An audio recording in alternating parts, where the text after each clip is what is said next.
Welcome back to Frankly Speaking here on WYDC TV.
And good morning and welcome to Frankly Speaking here on WYDC TV Big Fox. I'm your host, Frank Acom.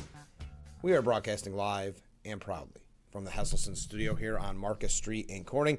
We have an exciting show in store for you. We're going to talk about the update from Michigan with Abdul al-Saad victorious, the Democratic Socialists of America candidate victorious in that race. We're going to talk about what that means for the Democrat Party. We also have a few things on the Republican Party. President Trump at the Nevada rally, the Vegas rally yesterday. A couple of New York State updates that are, well, for lack of a better word, disturbing. We'll be telling you about that as well.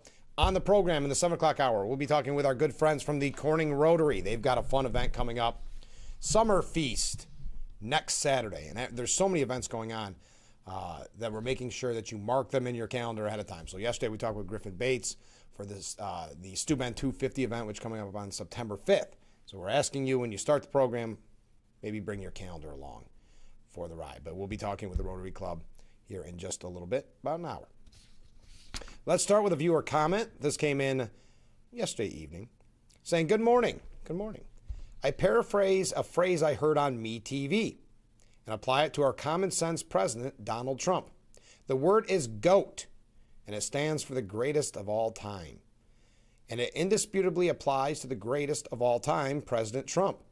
Vote all Democrat communists out of office, vote Republican, go MAGA, and do what you can to make upstate the 51st state of the union. Thank you very much. Yes, GOAT has been, I don't know where it started. I mean, when it comes to athletes, GOAT is used perhaps, arguably, a little bit too much for athletes. They'll start throwing GOAT around the NFL draft. All right, big news locally, and I want to get your take on it. I'll probably bring this up a couple times this morning. But the LPGA Tour returning to Corning next year. This is exciting. I remember starting off early in radio and broadcasting over radio. As you can imagine, golf on radio, very soothing. But maybe a little anticlimactic, but broadcasting the event in one of their last times, LPGA last time at the Corning Country Club. It will be held. The last time this was held, this is going to blow a lot of you away because so many people would go out to the LPGA. Last time, 2009. Wow. Of course, being presented by Corning Incorporated. The event will be held May 27th through the 30th. And ready for this? Feature a $5 million purse, placing it among the LPGA Tour's premium tournaments. Louis Steverson, Vice Chairman, Executive Vice President, and Chief Legal and Administrative Officer at Corning, said, as we celebrate Corning's 175th anniversary this year, we mark both a new growth era for the company and a new era of the Classic. We're proud to renew a relationship that runs deep across our company and this region. Together with our employees, local leaders, the Corning Country Club, and the LPGA Tour, we look forward to welcoming the world's best players back to Corning for an event that reflects the innovation, excellence, and unmistakable spirit that have defined Corning for generations. This is exciting. A lot of great memories at the LPGA Classic in Corning. So your thoughts on that. All right. Yesterday, the United Nations ripped into the bloodthirsty Iranian regime. Kind of surprising. You never know what you're going to get with the UN. Because we learned that Iran has executed at least, and I believe this number to be very low, but at least 56 people on dubious national security charges since March. The United Nations blasted Iran for the deeply troubling practice. 27 of the 56 were linked to the widespread January protests against the country's despotic regime and brutal treatment of its citizens. Another roughly 100 people are believed to currently be waiting execution on similar charges, and that's according to the BBC. UN Human Rights Chief Volker Turk said the barbaric executions, which are often carried out in public, are part of a widespread tactic to instill fear among the population and suppress dissent. Of course. Such punishment has no place in our world, said Turk. The chief also raised alarms about the judicial process that leads to capital punishment, saying trials and due process were nearly non-existent in Iran. Quote, several executions have reportedly been carried out in public. Some have reportedly been carried out only weeks after arrest. 12 defendants were reportedly sentenced to death following a single 3-hour closed-door hearing. So, not always speaking out on this, but worth mentioning. It was Amnesty International reported that in 2026, a stunning 2,159 people were executed in Iran. That was the highest number of people executed in the country since 1981 and came during 12 months of widespread public dissent over the Iranian government's treatment of its people. Now, Iran's president, this is where it gets really interesting. Iran's president met with the supposed supreme leader, this mysterious supreme leader that we have not seen since that initial attack that killed so many of the, Ayatollah Khomeini and so many of the other Iranian leaders. So no one's seen this guy. He's released statements, written statements. Well, he's so elusive that even his own president isn't convinced he met him in a bizarre one-on-one in the back of a car. This sounds like it's out of a movie. Iranian President Masoud Pezeshkian was whisked to a secret location in Tehran, shoved into the back seat of a dark car, and blacked out windows, and told he was sitting next to the supreme leader, Mojtaba Khomeini. Except he never actually saw the man, according to a bombshell report from Iran International. The bizarre cloak and dagger meeting reportedly lasted just a few minutes, not the cozy 2.5-hour sit-down that Pezeshkian bragged about publicly in May. It's unclear when the reported meeting even occurred. Sources told Iran International that Khomeini's office agreed to the meeting only after Pezeshkian repeatedly begged for one and threatened to quit. Even then, the supreme leader refused to meet at his official residence, as is custom. Instead, the president was driven to a secret location in Tehran, pulled from his own security convoy, and placed in the back of a commercial vehicle. The cabin was kept so dark that two men could not see each other, with guards even barring Pezeshkian from shaking the supreme leader's hand. The situation reportedly irritated Pezeshkian, who asked aides whether the person beside him had actually been Khomeini at all, because all he heard was someone talking in the dark. The president since asked for another meeting, this time face-to-face, at the leader's residence. So far, he has been turned down. So you've got to ask the question, is this actually Mojtaba? Is he actually still alive? Or is he that disfigured? Worth noting that he has not appeared in public, has not appeared even in media, Iranian media, or his voice, just written statements that can't essentially be verified. Not a single verified photo, video, or audio recording of Iran's new ruler has been released. All his statements have come in written form, and he didn't even attend his father's funeral last month. The silence has become so deafening that even Iran's state-aligned media has tried to explain it away. Iran's government-owned newspaper claimed this week that foreign intelligence agencies could pinpoint Khomeini's location from something as simple as background noise in an audio recording. A bizarre claim that only fueled more speculation over the whereabouts and his condition. He famously, quote, appeared as a cardboard cutout at a pre-regime Allegiance Day, rally day, after the war on Iran began February 28th. Okay, so there's your update on Iran. Your thoughts on the Corning, LPGA Corning Classic, wasn't that what it's called? Returning next year. All right, Dr. Fauci. We talked extensively with Assemblyman Joe Sempolinsky about Dr. Fauci on Tuesday's program. But a Senate committee led by Senator Ron Johnson has obtained a forensic copy of Dr. Anthony Fauci's cell phone. The Department of Health and Human Services handed over the device data to the Senate Homeland Security Subcommittee on Investigations. The development follows the release of his personal journals. Now, keep in mind, they keep talking about the personal journals as if you almost thought that Rand Paul went into Dr. Fauci's bedroom and pulled it out of the desk drawer. He wrote, this shows you the ego of Dr. Fauci, and apparently the time he had on his hands. He wrote it on his government-issued computer. He typed it all up. Just keep that in mind. Investigators are also reviewing a much larger collection of records. Johnson and Senator Rand Paul obtained millions of pages from federal databases related to Fauci and are seeking additional material, according to people familiar with the matter. At the same time, Attorney General in at least 4 Republican-led states have opened separate investigations into Fauci. Now, Stephen Collinson from CNN actually said Republicans may finally snare Dr. Fauci in COVID's last culture war. This is not coming from a positive place as CNN.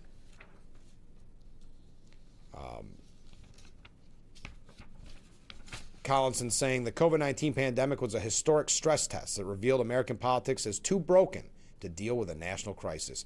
6 years later, a new political storm over Dr. Anthony Fauci, once the nation's most prominent health officials, suggested those fractures are now even more toxic, and a long-delayed reckoning over the worst public health emergency in 100 years is more distant than ever. I gotta take a step back, because if you agree with Stephen Collinson's position that it was a stress test, COVID was a stress test that revealed American politics is too broken to deal with a national crisis. That's because if Trump said anything during the crisis, it was ignored, mocked, ridiculed by the left.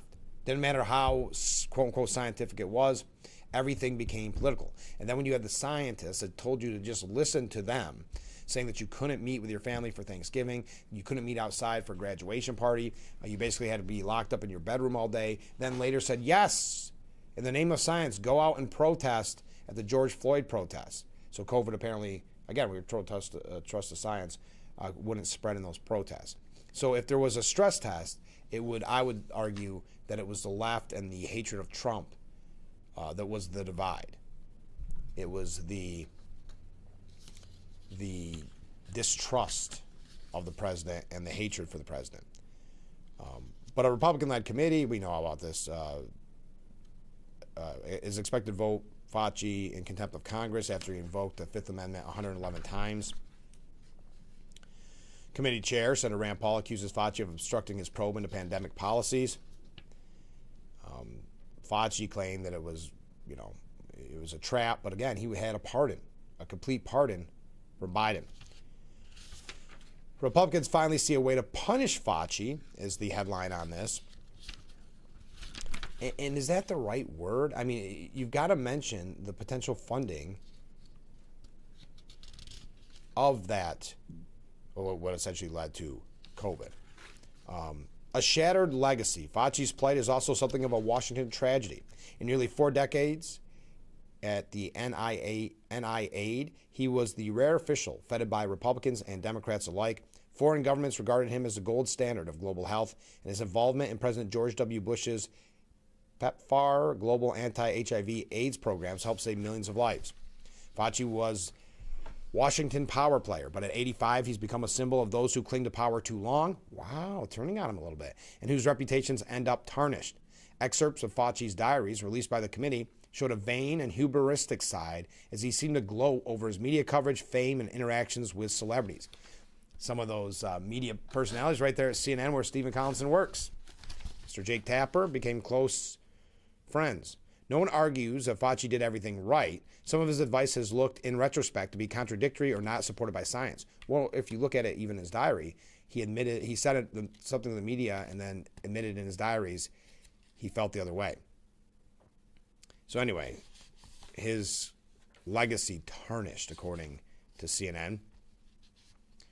More controversy surrounds pandemic restrictions. Such measures are complex to evaluate since they depended on the length of the lockdowns, the density of spread of the virus, the variants circulating at any one time, and the quality of local health systems. But a full, depoliticized congressional examination of the pandemic would probe the relative success of red states that opened sooner versus blue ones that stayed shut down longer. Such a study might address questions about the human toll of decisions such as shuttering schools, which left lingering educational, mental, and emotional damage.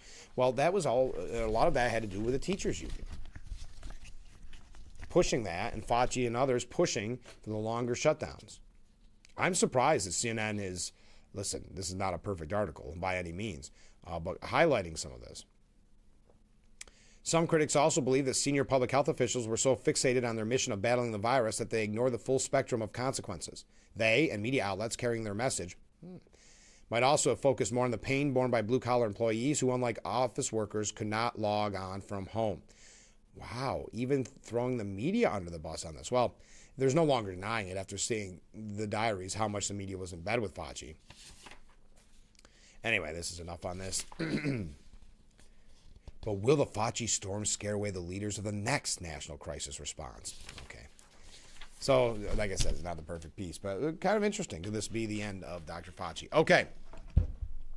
We've got some other updates, some breaking stories. We are going to get into what I think is probably the heaviest part of the discussion this morning, which is the future of the Democrat Party as we know it, meaning is it going to be the establishment Democrats? Is it going to be DSA? But again, remember, DSA turns on DSA, so we've got a bit of that as well. So stay with us. We're just getting warmed up here on Frankly Speaking on WYDC TV. Big Fox will be right back.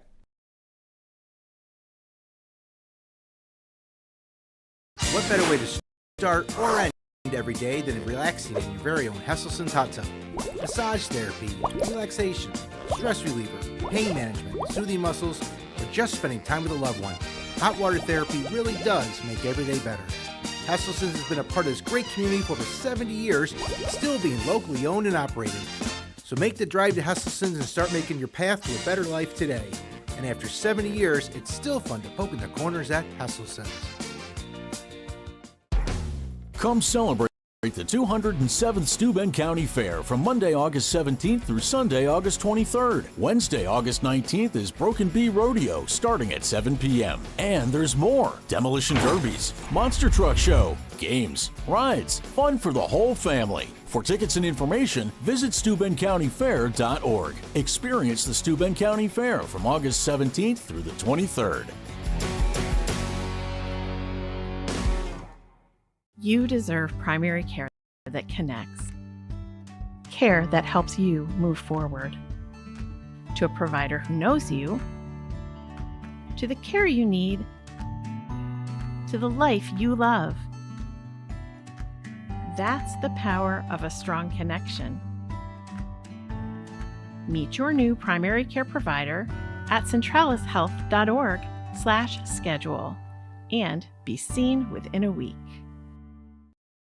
Well, we have an active stretch of weather ahead of us, beginning with our Thursday. Some scattered showers and thunderstorms. Still rather warm, a high of 87. And we'll see in the region a spread of 81 to 89 in the warmest spots as we head through the overnight hours. Mid-60s for our lows, then topping off at 85 for our Friday. We'll have additional storm potential every day in the forecast, except for what may be The Frankly Speaking Roof Cam, brought to you by Boss Security in Horseheads.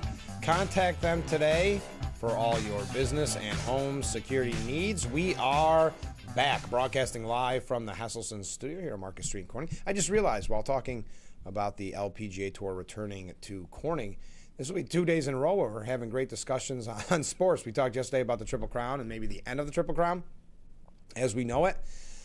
And that got a lot of conversations. I had great conversations even after the program about it. But now we're talking about LPGA. So Mark writes in, we got two. Let's start with the LPGA one. Before Mark, we'll get to you in a second, Mark. A different viewer writes in, looking back on the history of the LPGA here in Corning, it could almost turn us into meteorologists. I'm predicting rain from May 27th to May 30th of 2027. It's just par for the course. Pun intended. Yes, that is a fond memory. That you're right, of rain. Well, Memorial Day weekend is Memorial Day weekend. But I remember it's got to be the last year that they had it. And I would broadcast a radio show, and there was no action going on at the time, but from a trailer out there and the amazing sounds in the background. And then we would call the what would you say that? We would do the play-by-play for the final 18. It was a lot of fun. Mark, now we get to Mark, who says good morning. We say good morning, Mark. I don't know if you mentioned this yet, but the Arnett Mall is sold. I can't remember if I mentioned that yesterday or not. If not, I meant to, and I apologize if I didn't. I worked there as a teenager. My problem with it is this company that bought it doesn't have a good track record. They owe back taxes on other malls that they have bought, and one mall had a roof collapse, not a reputable company. I know there's been some criticism of that company online. I'm not overly familiar with that company, but don't they own a large amount of malls? And that's kind of their business model. Yeah, I'm not sure what it means for the future of the Arnhem Mall. Where'd you work, Mark? Where'd you work there as a teenager? Anywhere fun? All right. But yeah, you could talk about the Arnhem Mall. We could talk about the Corning Classic. Actually, let's do it. Let's go one more local one. Somewhat local. I like this. I like where we're headed. Before we get into the doom and gloom of politics. The historic Pleasant Valley Winery, which, if you weren't aware, we talked about this actually with Steuben Senior Services Fund, because that's where they would hold their bubbly and brunch every year. And there's been to many political events there. It's a beautiful place. It closed last year, if you weren't aware. Well, it went on the market and is about to get a new owner. Pleasant Valley Winery about to get a new owner who plans to restore and reopen the venue. Vine Enterprises, LLC, is acquiring, modernizing, and reopening the winery, a move that will create 69 jobs, according to Governor Kathy Hochul's office. Vine Enterprise is part of the Vine Group, LLC, which is an Indiana-based investment firm. The sale price has not been disclosed, according to the most recent Steuben County property records. Vine Enterprise is investing at least, get this, $47 million in the new operation. The group plans to take over from the current owners and develop the winery. The new owners plan to keep making beverages under the Pleasant Valley name and reopen the historic champagne cellars. Pleasant Valley, which first got its start in 1860, first won gold for its champagne in Vienna in 1873, and makes Sacramento wine during Prohibition. The winery is able to market and label its sparkling wines as champagne, which only a handful of wineries outside France can legally do. Vine is getting $12 million. Oh, here's a little bit of extra bonus, not to be too critical, because I think it's exciting. Vine is getting $12 million in state taxpayer grants to help with capital costs, according to Hochul's office. So grant your money, but starting this with a potential of 69 jobs. Pleasant Valley Winery is the second largest winery in the state. The winery had 600 acres of vineyards and produces 500,000 cases of wine annually, according to Wine Business Monthly. The winery at 8260 Pleasant Valley Road is near the southern end of Cuca Lake, and it was listed for sale at $4.9 million. The property includes numerous buildings, with 8 made of stone. They're on the National Historic Register. It also comes with winemaking equipment, from grape crushing machines to bottling lines, and 6 brands of wine and champagne. The main winery has a museum, tasting area, retail shop, and theater. Oh, that's great. I think, see, look at all this local news. And because we're all dying to know, Mark said McCory's. He worked at McCory's before he went into the Army. Oh, that's cool. At the Arnhem Mall. We're going local, hyper local this morning. I like it, Mark. Thank you for writing in.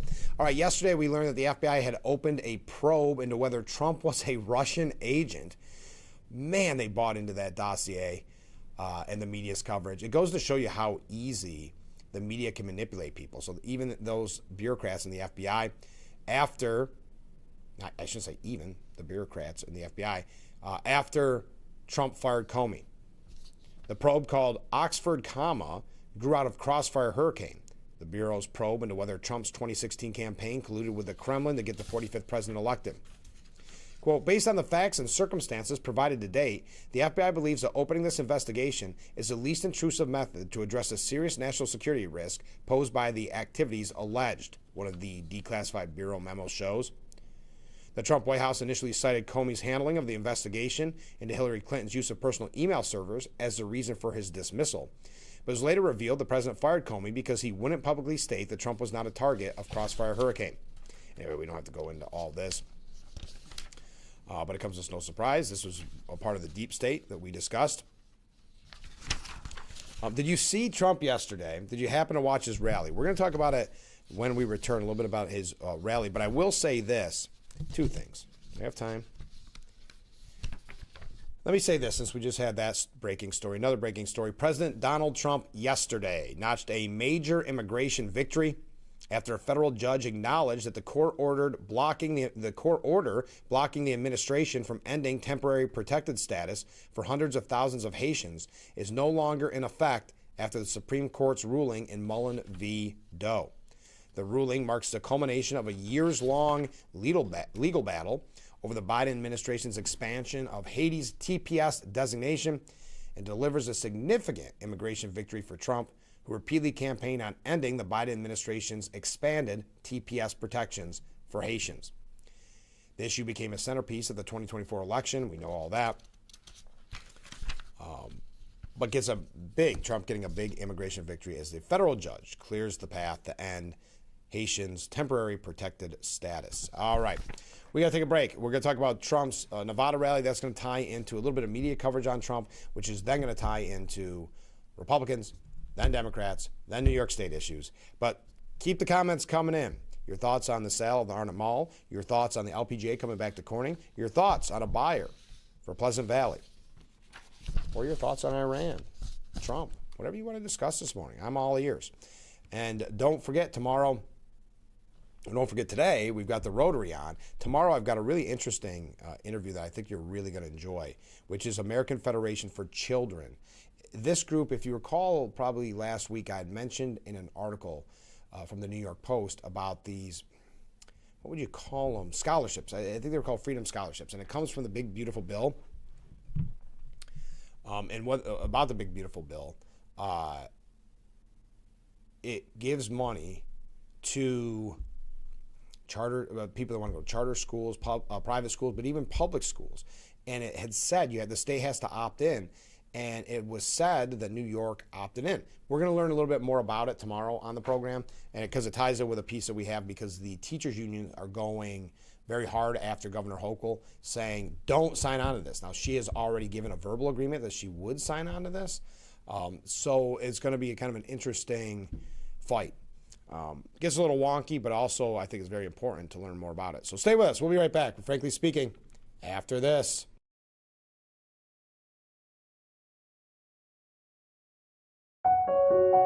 When a child is fighting a critical illness, one truth touches us all. Every child deserves a childhood. A wish sparks a ripple of hope that transforms communities far and wide. And when we grant wishes together, we create a movement of kindness, strength, and unity. Become a wish maker today and be part of a journey that truly changes lives. More cars, lower prices. Simmons Rockwell. Whether you're in the market for new, used, or certified pre-owned, Simmons Rockwell locations across the Twin Tiers have more of what you're looking for with our best price right on the windshield. Make car buying simple when you drive your deal at a Simmons Rockwell location near you, where you'll always find more cars at lower prices.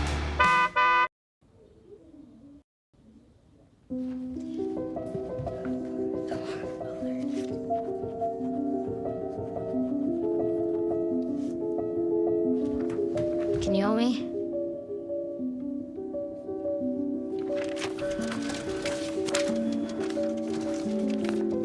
Mom, Dad, we're going out.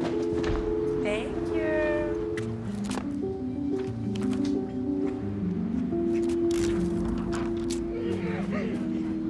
Oh, look, they're playing chess. What you got there? Will you help my mom? She's real sick, huh? Hey, crew, I'll give the first move to anyone who signs up to be an organ donor. How do you do it? Easy. Just go to organdonor.gov. You heard them, organdonor.gov. More donors means more hope. Sign up at Organ Donor. The Frankly Speaking Roof Cam, brought to you by Boss Security in Horseheads. Contact them today for all your business and home security needs. We are back broadcasting live from the Hesselson's studio. The comment from this viewer saying just a little off topic. I'm not going to mention specifically. I hope you don't mind. Not going to mention specifically the location, but would you like to hear if others have had similar experience? Had a procedure done at a local medical institution because of medical center. Because of the problem, they want to do a follow-up in 6 months. They scheduled it, not me. at the different location. Both procedures were coded exactly the same. The one at the hospital has almost double the cost. Everyone talking about affordability, this sounds a little shady. Procedures exactly the same, other than location. I got to be careful just in general about naming names because I don't know the exact details on it, but I do appreciate the comments. Comment from a different viewer. Good morning, Franco. Good morning to you. Let me just make sure I'm right here. Yes, okay. Jack writes in, I'm trying to imagine how a radical Iranian ghost person is in charge. It's like he's holding everyone around his family's hostage or something. Then I thought about our own situation here with the Democrats and can understand how it can happen. The rhetoric going on in the Democrat Party feels very similar to it being controlled by a ghost leader, or if you think about it, when Biden was in office. All right. Trump yesterday had his Vegas rally. Kind of fun. Did you see what played out on stage? So a young Las Vegas couple was called to stage to join him at the Red Rock Casino Resort and Spa to share how they benefited from his no tax on tips and no tax on overtime policies and the administration's new Trump accounts for kids. The couple, Sandra and Brad, quickly appeared on stage with their 2 young children in tow. That's a beautiful family, Trump gushed, even offering to help handle one of the tots while mom spoke. As Sandra went up to the podium, the toddler bolted to the end of the stage. Now Trump, a father of 5 and grandfather of 11, immediately noticed that the young boy had made a break for it. He took, and again, remember when the media tells you they want to basically describe Trump as what Biden actually was, because listen, they try to cover up Biden's mental and physical health issues, and they got so much grief for that, lost so much credibility, that now that Trump's in office, said, we're going to do double. We're going to go after everything. So we're told he could barely move. He bolted. Trump, well, just like the toddler, Trump made a break for it, bolted towards the toddler. The president took quick steps, reached the boy, and led him back to the center of the stage. Then, when he returned, he said, I don't want him to be Biden and fall off the stage. Of course, the crowd loved it. Again, the president moved quickly. So the media is, again, in the mode where don't believe what you see with your eyes. Believe what we tell you. At the end of her remarks, Sandra picked up the young boy and told Trump that he wanted to say a little something to you. And the little boy said, thank you for my Trump account. Trump was very pleased with that, saying, good job. President Trump noted that Sandra, a Las Vegas casino waitress, and Brad, an officer with Las Vegas Metropolitan Police Department, have saved thousands of dollars by taking advantage of the tax benefits included in the One Big Beautiful Bill. They're investing their savings into Sandra's education and Trump accounts, the commander-in-chief said. Now, at the rally, he declared working Americans are finally keeping more of their hard-earned cash, touting his fulfilled campaign promise to eliminate taxes on tips. If you're a waiter, a waitress, a bartender, a bellhop, a caddy, a valet, a hotel worker, taxi driver in Las Vegas or anywhere else, you pay 0 taxes on your tipped income. Trump said the idea was sparked by a young Las Vegas waitress who told him taxes on tips were making life harder. He argued the proposals also help power his 3.1% victory over former Vice President Kamala Harris in Nevada, making him the first Republican to carry the silver state since George W. Bush in 2004. Trump then shifted to the economy, arguing tariffs have supercharged the nation's finances, saying the tariffs have made us rich. He claimed the U.S. has reached record export levels. More Americans are working than ever before. Nevada has added 40,000 jobs and 100,000 residents have come off of food stamps. Trump also took a swipe at former President Joe Biden, claiming Sleepy Joe brought in just $1 trillion in investment over 4 years, while his administration has landed $19.2 trillion in a single year. Then, needless to say, because it is a Trump rally, it turned into attack mode on the Democrats. Trump accused the Biden administration of allowing tens of millions of people to cross the southern border, saying 25 million people poured through our southern border, and they came from jails, and they were drug dealers, and they were people from mental institutions. Can't have a country without a border. He blasted Democrats over crime, criticized men competing in women's sports, took aim at Canada's leadership, claimed fentanyl entering the U.S. by sea had dropped 97% under his administration, and closed by branding Democrat-run cities as filthy and dirty. The rally came days after federal authorities arrested Janine John Tal, who is accused of scouting security operations ahead of Trump's visit to Trump National Golf Club in Los Angeles. So you're always concerned about these things.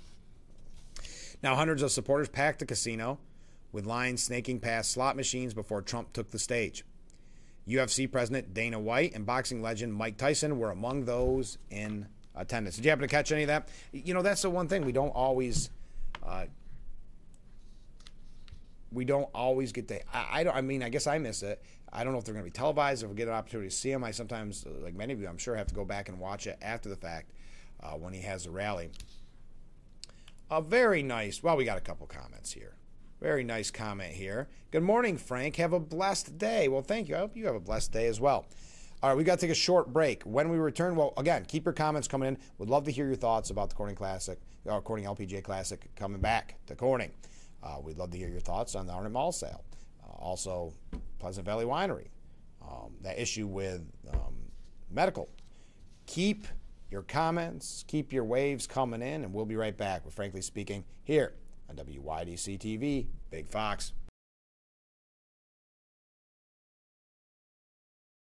You don't have time to go to the gym? The health club is not an option? Come to Hesselson today and see why swim spas and fitness systems can fit into anyone's yard and budget. 12-foot, 14-foot, 15-foot, 18-foot dual temperature hot tub and swim spas are all on display in Hesselson's indoor and outdoor showroom. Try before you buy. 0% interest-free financing options are available on every Hesselson swim spa. Swim and exercise year-round and start making every day better. After 70 years, it's still fun to poke in the corners at Hesselson's. One big day of smooth jazz awaits you at the Ferrario Elmira Jazz Festival. Join us at Thorne Street Park Saturday, August 15th for chart-topping jazz keyboardist Brian Simpson and soprano saxophonist Marion Meadows with local favorite Top Shelf. Celebrate with us. Tickets only $42. It's one big day. Buy tickets at ElmiraJazzFestival.com. Brian, Marion, and Top Shelf. One big day. It's more than music. Tide isn't just a gentle ebb and flow. It's a mighty force of change. Just like the tide shapes our shorelines, we can shape our planet's future and protect the world's oceans from its biggest threats. Help us turn the tide. Join Oceania's wave of ocean advocates who are making a difference in the world.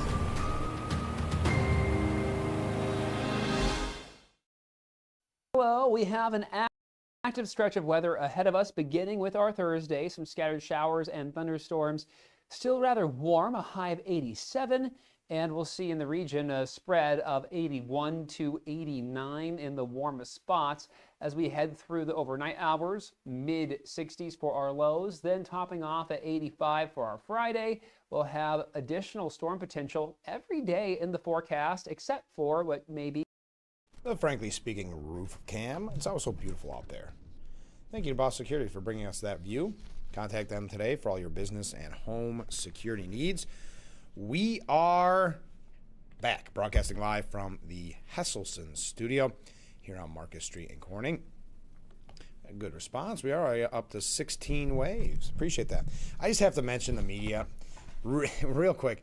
Remember, I've been hypercritical of the Atlantic and why I was so surprised that Susie Wiles did that kind of sit-down interview and the administration did with those horrible pictures they used, and it was a hit piece. Just to reiterate how bad the Atlantic is, the once shameless president is deeply embarrassed, says Jonathan Lemire. One of President Trump's superpowers is his shamelessness. Most of the time, he demonstrates a singular ability to shrug off or flat out lie about scandals or missteps that would have caused another politician's career to self-implode. But the power appears to be fading. Trump is undeniably in a bad spot. Anytime somebody says undeniably, normally a red flag. His poll numbers have tumbled, and Republicans are fearful that they will lose at least one chamber of Congress this November. Trump's behavior has grown more erratic in recent months. Just check out his Truth Social accounts most nights, and he recently marked his 80th birthday. So this ties into what I was saying, and they go on to talk about the reflecting pool in Iran and the Kennedy Center and his anger at Judge Janine over the reflecting pool vandalism. But I mentioned this because it doesn't tie in perfectly with what I was saying with that rally yesterday. Oh, Trump's not doing good. He's 80. He's embarrassed. He can barely get around. And then you see him bolt towards a toddler to save him from falling off the stage. So this is the propaganda that we talk about with the media so often. They want to paint a very different picture in your mind than what's really going on. They won't give you the fair coverage. They won't give you the unbiased coverage. And remember, at the same time, and we're going to be talking a lot about the DSA later on, but at the same time, they're pushing and propping up the Democrat Socialists of America. I mean, it's pretty sad that we have to be shocked that CNN actually had a piece that was somewhat critical of Dr. Fauci. Just somewhat. And that was only because their hand had been forced, just like their hand was forced after the fact with Joe Biden. Remember Jake Tapper trying to rewrite history about why they didn't cover him? And their argument was, there was two major arguments. One was, well, the people around him told us he was great. And I always criticize that because do you think for 1 minute they just take a press release from Trump's people and read it verbatim, read it word for word? Of course not. But that was their argument with Biden because they wouldn't think anything different of that. Of course they're going to treat everything coming out of the Democrat Biden administration as gospel. And of course they're going to criticize anything that comes from the Trump administration. They don't see anything wrong with that. That's what they've been taught since journalism school. The other argument, and this was a frustrating one as well, I remember Joe Scarborough made this argument, which was, well, I never saw it personally. So the videos, those don't count. As a quote-unquote reporter, or whatever you would call Joe Scarborough, a journalist, I wouldn't call him either, a host, I guess. So even though you're seeing this at various events, you're seeing it at various, well, not just public events, but at diplomatic events and like that, but you never saw it personally, the few interactions you had with him. And then we're supposed to believe from Dr. Jill Biden that Joe Biden never saw what happened at the debate night ever before. Okay. And the only reason I get onto that is because we're talking about the media here. Not to relitigate what happened with Biden, but it's important to note because there's so much it's eroding credibility, if there's any credibility left in the media, because then we see articles like that from the Atlantic. We see articles on the Daily questioning, is Trump healthy? Trump's getting more erratic. There's chaos in the Republican Party. There's always chaos in the Republican Party, but I notice they're not talking about the Democrat civil war that is brewing right now and is exploding between, and we see it with another Democrat Socialist of America win, which we're going to be talking about here in a minute with Al Sahad, that the Democrat Party is being taken over. And I think if you accept that premise, being taken over, it means that they weren't already leaning towards socialism, but it's being taken over by the Democrat Socialists of America. In my opinion, it's all over but the shouting, meaning that they're really in charge now. Now, you can make the argument that they shouldn't be because they got very lucky on primary wins in certain scenarios. And other ones, they had outright wins, but they've had major losses. But what will November be like, especially when you talk about Michigan, more of a purple scenario? Will they be successful? So we're going to talk about them here in just a little bit. Let me do a little bit of housekeeping because before we talk about the Democrat Socialists of America, I have something here that I find so weird. And I just got to get your opinion on because it's something that just boggles the mind. And we'll talk about, well, I'll talk about it right now. So you have a little time maybe during the commercial break to write in. Let's talk about it. We have a minute before I do housekeeping. So Wired, if you remember that magazine, says that MAGA is in turmoil because there's a possibility of a Tucker Carlson 2028 presidential bid.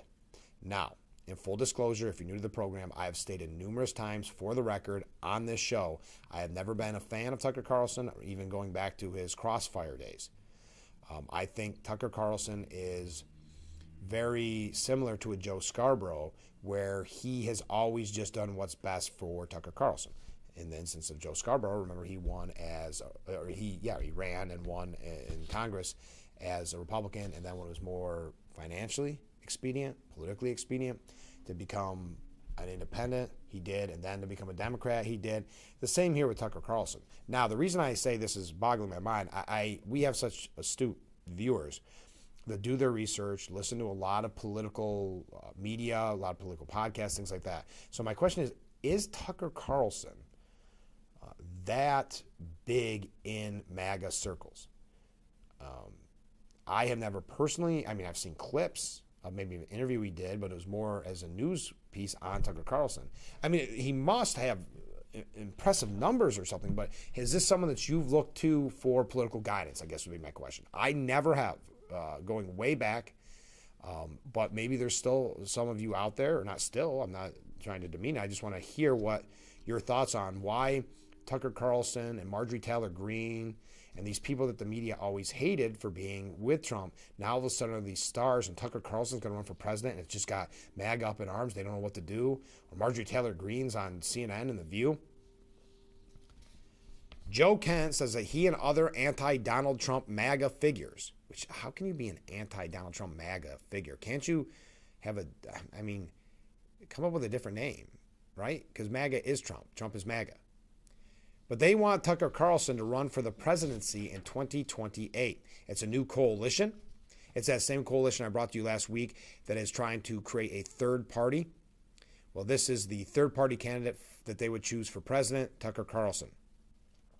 On Saturday, former Georgia Representative Marjorie Taylor Greene shared a picture on X taken at Carson's cabin in Maine, where Greene and Tucker Carlson, appeared around a large wooden table, and you know who else was there? Classy Thomas Massie and Joe Kent, the former head of the U.S. National Counterterrorism. So this is very much like the Never Trumper group. In the past, they had just, when it, again, was politically expedient for them, they were Trump supporters. Now that they feel it's not, they switch. I'm not going to go through all their quotes, about how we've been betrayed by Trump and all of this. But there you are. They're saying that Tucker Carlson is being encouraged to run for president in 2028, and MAGA this is all they can think about. They're losing sleep. They don't know what to think. Does this cross your mind? Is this something you would even think about or care about? Remember, it's Wired telling MAGA people what they're thinking. But I will say this, if I can read it. It printed out really strange. But the White House has officially responded to Marjorie Taylor Greene and Tucker Carlson teaming up to start a new political party. White House spokesperson Davis Ingle said President Trump created the greatest political movement in the history of politics with the MAGA movement, and he remains the unequivocal leader of the Republican Party. The president is committed to maintaining a Republican majority in Congress and continue to lower costs for working families. Meanwhile, the photo represents an embarrassing collection of mostly whiny turncoats who dramatically overestimate their influence and relevance. That, to me, is spot on. They dramatically overestimate their influence and relevance. Well, why do they have influence and relevance? Because the media gives them that soapbox. Because the media wants to make kind of the crazier side of this the face of MAGA. Because I do believe that Marjorie Taylor Greene, Massie, Tucker Carlson are an anchor around the legs of Republicans. They are, again, they don't have the influence. It's just something the media is going to run to them to badmouth MAGA and badmouth Trump. So there you go. There's your update. I brought it up then because I want to hear what your thoughts are on that and the supposed influence of Tucker Carlson. But again, weigh in on the Corning Classic, weigh in on the Arnott Mall being sold, anything you want to talk about. We're having a blast this morning. Stay with us. We'll be right back with Frankly Speaking. It's the home of creativity. Release your inner audio engineer. Create with the 3D printer. Make your clothing ideas come together with our sewing machine rentals. Or come to the library event nights to chat with those within your community. All with your library card. Go to your local library today. When you're online, don't forget to visit our Facebook page at Big Fox News. Catch up on news from the Twin Tiers and hear about local events. All on Facebook.com/Big Fox News.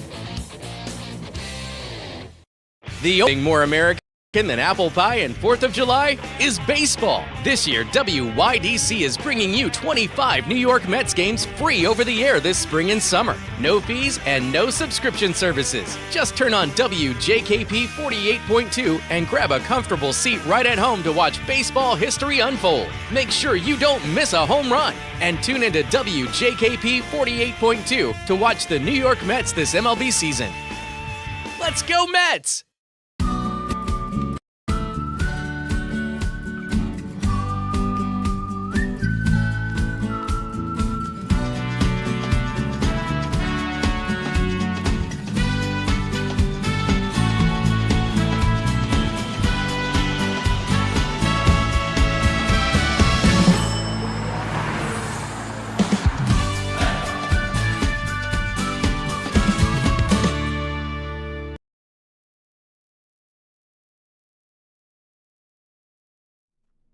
The Frankly Speaking Roof Cam, brought to you by Boss Security in Horseheads. Contact them today for all your business and home security needs. We are back broadcasting live from the Hesselson's studio. We got a couple of comments from viewers. 2 people missed Tucker Carlson's barbecue. It was Hassan Piker and George Conway. Good point. Good point. Yeah, that's a really good point. George Conway, boy, how embarrassing was his run. There's another guy. I am surprised Conway wasn't there. That's a guy that is very, very full of himself. Boy, I hope he got knocked down a peg in his election because that was embarrassing. Hassan Piker, I mean, he is the star of the Democrat Socialists of America. He's the same one that said America deserved 9/11. He was the one defending Hamas the other day. Comment from Mark. He says, as far as President Trump, I hope I'm in that good of shape at 80. Yeah, no kidding. I was kind of wondering if I'm at that shape now. And then Mark continues, Tucker Carlson is a no for me. I don't care for him. I'm on the same page. I don't like that political expediency. Whatever way the wind blows, to just make sure that your name's out there, that you're making money. That's the same thing that Joe Scarborough did. I think they're kind of 2 peas in a pod. Did you see, since we mentioned Democrat Socialists, oh, you know what? Nope. I'm not going to keep running late. I'm going to do housekeeping for just a moment, and then we're going to take a break, and then we're going to talk about the Democrat Socialists of America. Okay. Today, Corning Rotary. Tomorrow, we're going to be talking with America Federation for Children about those freedom scholarships that come from the Big Beautiful Bill. All you have to do as a state is opt in.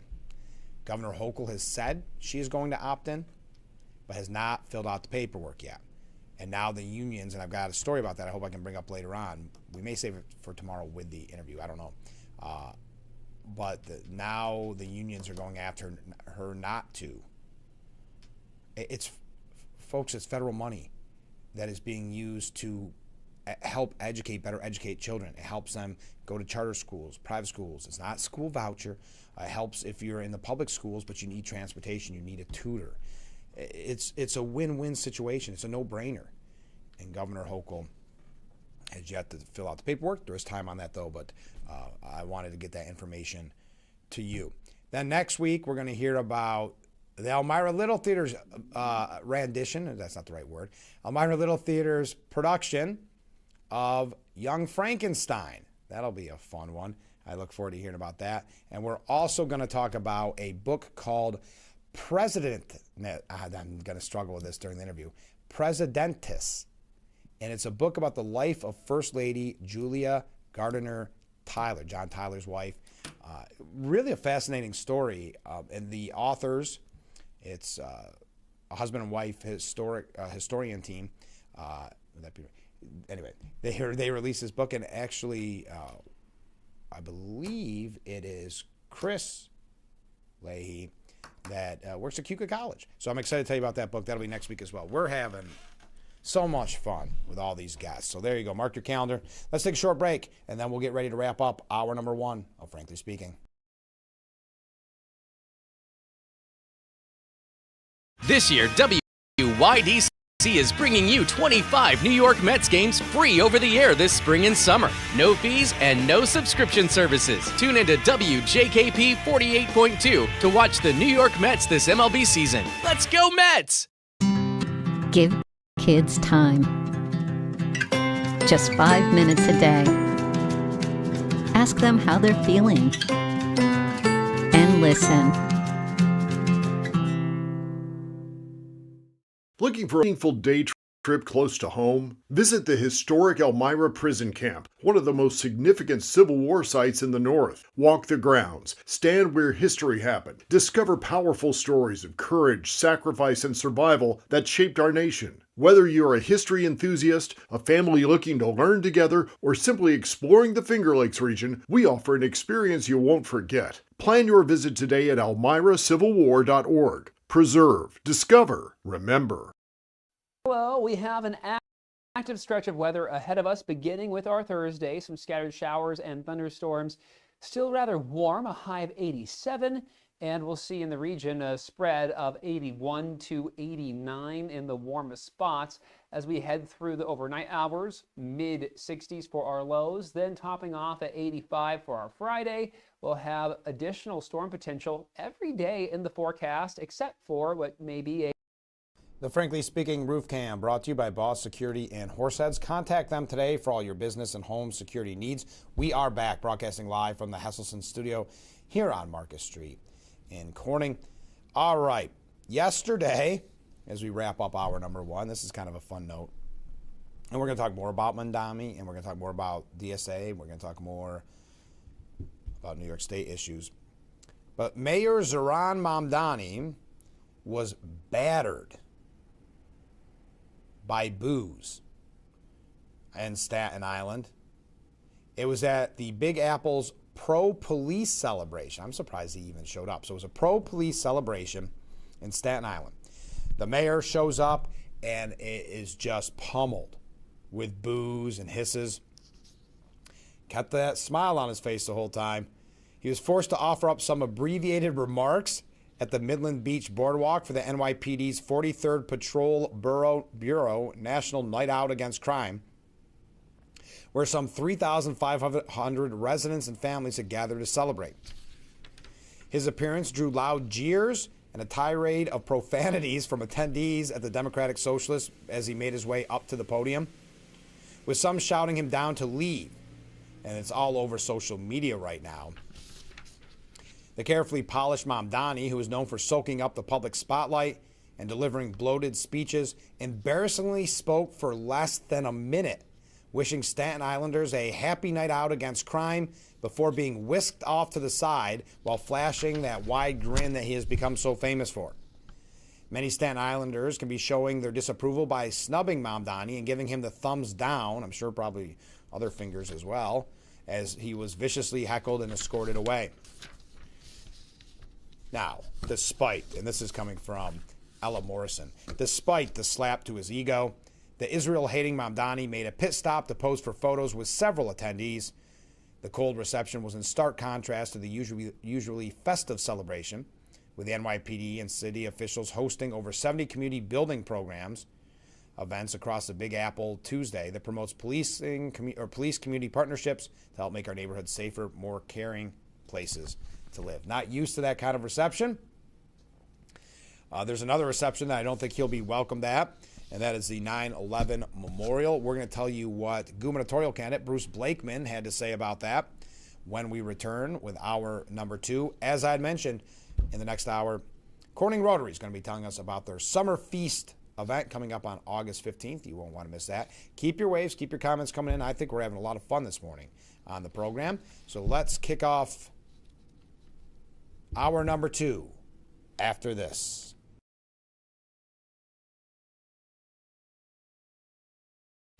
This is one of the busiest highways in America. Thousands of trucks travel up and down it all hours of the day, and big trucks can cause catastrophic injuries. That's when you need the power of William Mattar, the largest motor vehicle accident firm in the state. At William Mattar, we only handle motor vehicle accident cases, and we fight for big money and big results. Hurt in a car, only call William Mattar. Act happy if you're looking For an honest, dependable, trustworthy auto repair shop, bring it to Nappy's. Or if it's undrivable, have it towed right to us. It's your choice where to take your vehicle. Nappy's works with all insurance companies and will manage all vehicle calibrations. Nappy's has a state-of-the-art paint booth and a new and improved repair shop. Let our friendly staff of specialists help you through the process and get it done right the first time. Commit to Nappy's, family-owned for 3 generations. Thank you for your business. While a life-threatening accident can come out of nowhere, large insurance recoveries do not. If you've been injured in an accident, it's important to hire a law firm that's proven itself in the rural area where your case will be tried. And with 40 years experience in the Twin Tiers, our firm has proven we'll climb to any height to deliver top results. Here's your check. Wow, thanks, Mike. I'm good. Don't settle for less. Contact WDC Injury Law for your free consultation.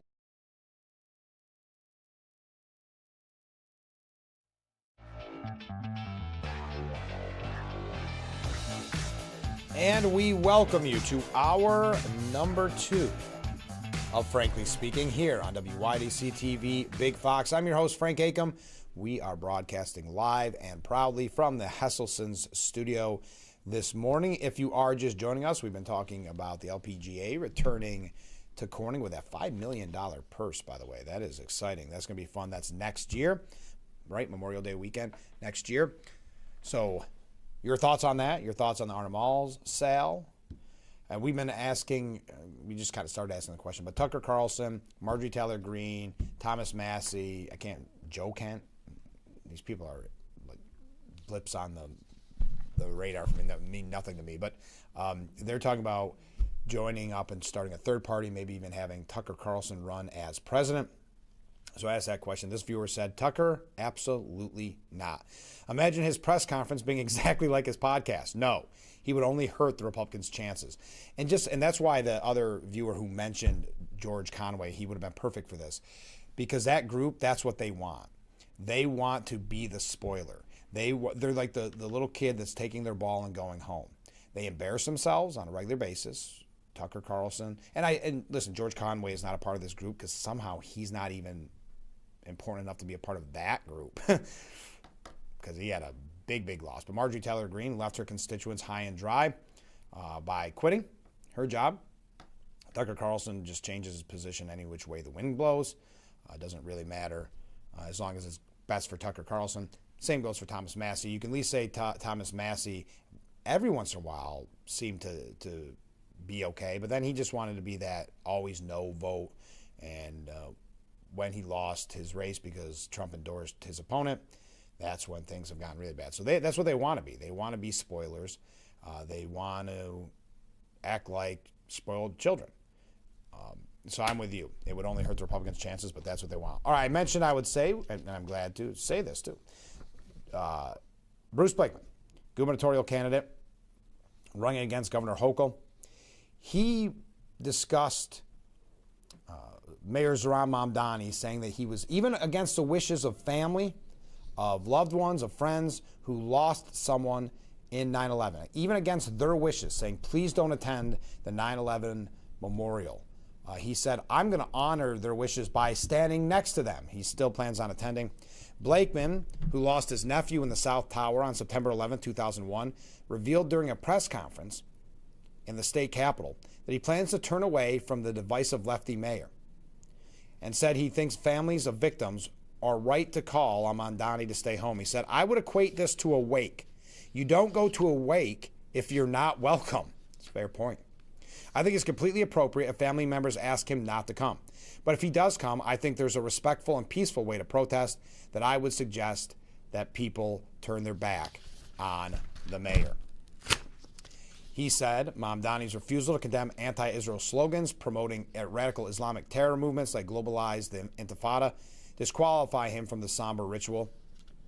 Quote, he's not welcome there because he has yet to say anything in opposition to the global Intifada. As a matter of fact, it seems like he supports that phrase, which is part of the reason why why we had the tragedy we had on 9/11. I will, as I said, Mamdani earlier last week said he's going to attend. Former New York Governor George Pataki, who was in Albany 2, opening a namesake center for leadership and conversation Wednesday, saw New York through the 9/11 attacks. Asked during his separate event about whether Mamdani would attend, the ex-GOP governor dithered after saying he had grave concerns about the mayor's past comments. It's my nature to be inclusive, and that is my instinct. But September 11th is different, so I may have comments on that. All right. Now, Mamdani cheered El-Assad's Michigan win and mocked Speaker Johnson's mini Mamdani's warning. Mamdani accused House Speaker Mike Johnson of being deeply out of touch after the Republican warned that America is risking being overrun by mini Mamdanis. Al-Assad was declared victorious in that race. It was too close to call. Johnson posted after the results claiming, I like this, without evidence, that Democrats openly expressed disdain for America. The evidence has been there at the forefront. You really need Speaker Johnson to cite examples of that? Where did I get this? I was thinking this was, this might have been, I don't want to guess, but it's by Adam Daly. That they openly expressed disdain for Americans, embraced the failed, dangerous, deadly path of communism. And then this news article, quote-unquote news article, said Mamdani is a self-professed Democrat socialist, which is not the same as being a communist. This is the benefit of the doubt a Republican would never get. We must take a stand and fight to protect the greatest nation in the world from being overrun by mini Mamdanis, Speaker Johnson wrote. Johnson did not mention Al-Assad by name, but Mamdani interpreted the post as a response to the Michigan result, saying, it's a lot of characters. He must have the pro account. Mamdani joked, okay. I don't get the viral humor. I know people do, meme humor, I guess is a better term for it. The mayor congratulated Al-Assad and praised the campaign he described as centered on money out of politics, money in your pocket, Medicare for all. If those simple commitments and beliefs are what drive Representative Johnson to these kinds of conclusions, I think it shows you how deeply out of touch the Republican Party is with the concerns of working class Americans. Before we start talking about that win by Al-Assad, remember yesterday we brought to you the bizarre story of socialist Francesca Hong. She's running for governor in Wisconsin. She's a socialist Democrat, Francesca Hong, and she said we should abolish essentially Thanksgiving, and past comments saying that Thanksgiving was celebrating colonialism, that it was somehow, I don't know, racist, or I can't remember the exact quote. So she gave an interview, and it got even worse. She didn't know how to handle it. She was caught off guard, but she never disavowed her past statements. Well, now, in what is a complete flip-flop, after saying it's celebrating colonialism, she now bizarrely claims Thanksgiving is her favorite holiday. Wow, this is politics for you, isn't it? The gubernatorial hopeful walked back her since-deleted November 2021 Cancel Thanksgiving post. She quipped, my favorite holiday is Thanksgiving. Yep, I don't want to cancel it. I actually love it. She admitted to the host that Thanksgiving is a big event with her family, but added that she is kind of a curmudgeon when it comes to holidays in general. Yeah, that's true. We read you the list yesterday of how many things that she hated. It was just about every holiday. There's, I think, just a few missing. Her bizarre backtrack comes after her interview on CNN Monday with Caitlin Collins, where she couldn't really give a clear answer on if she still believed that Thanksgiving should be abolished. Anyway, I don't want to go through all of her quotes, but now she says it's her favorite. That's quite a backtrack, but you know what's bad news for Hong? Bernie Sanders has declined to endorse her, even though she is a socialist. During an appearance on Pod Save America, host John Favreau, which he worked for the Obama administration, asked if Sanders had planned to endorse in the Wisconsin governor's race. I notice you haven't yet endorsed in the Wisconsin's governor's race. What are you thinking, and may you endorse? He said, I don't think so. I met Francesca Hong a couple of years ago in Wisconsin, and she seems very, very nice. But again, this is a race I'm just not that familiar with. Ooh, that's got to sting. That's got to sting. There's got to be something there. It probably wasn't helpful with the ridiculous statements like that about banning Thanksgiving. Now, as of right now, 2026 is turning into a bloodbath for safe seat House Democrats. This is what David Hogg wanted when he called for Ken Martin to be ousted recently. But before that, when he said, no longer with the old establishment guard of the Democrat Party, we want to primary them with more radicalized Democrats. And Ken Martin got all worried, and they kicked him out of the Democrat National Committee. And Ken Martin said, no, we're not doing that. Well, they did, and it is a bloodbath for safe seat House Democrats. A half dozen House Democrats in safe districts have lost their primaries so far this election cycle. Now, this is what's so smart. Listen, no offense to Democrat Socialists of America here, but this is what's smart. And this is why we keep quoting Melissa Del Rosa, who calls them a parasite, because what they did is they knew they couldn't win on their own with the name Democrat Socialists of America. So they go and they primary these incumbents. They, kind of get fat and happy, right? That they kind of just get complacent and they don't do the hard ground game and the grassroots campaigns. So they go out there and they know no matter what, there's going to be a Democrat that wins that House race in New York and elsewhere. Now, that's not the case in Michigan, but we'll put that one aside.